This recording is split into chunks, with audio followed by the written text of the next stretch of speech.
Assalomu alaykum va rahmatulloh. Bugun ta harfini yozishni o'rganamiz inshaalloh. Ta harfi ham xuddi B kabi yoziladi. Tepada ikkita nuqtasi bo'ladi. Ham chatalariga e'tibor berasizlar. Boshla mana. Ikkita keta.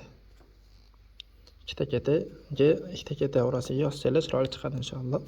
Alohida shakli so'z boshida xuddi B kabi yoziladi. Hech qanaqa farqli joyi yo'q. Faqat nuqtasi tepada ikkita bo'ladi. O'rtadagi shakli ham xuddi shunday. Mana bu so'z oxiridagi shakli.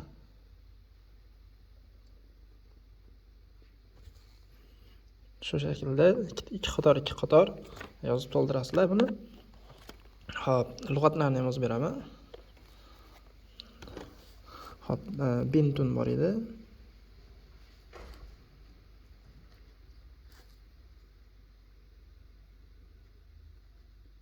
Bintun, mana yozilishiga e'tibor beringlar.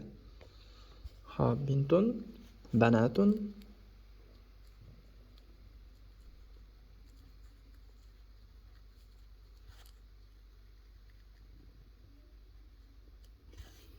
banatun, ibnun, yo'q.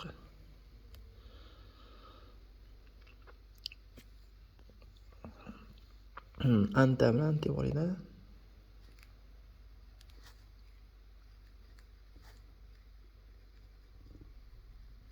Anta,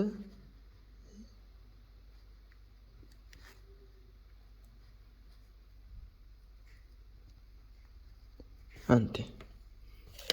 Shu shaklda yozamiz.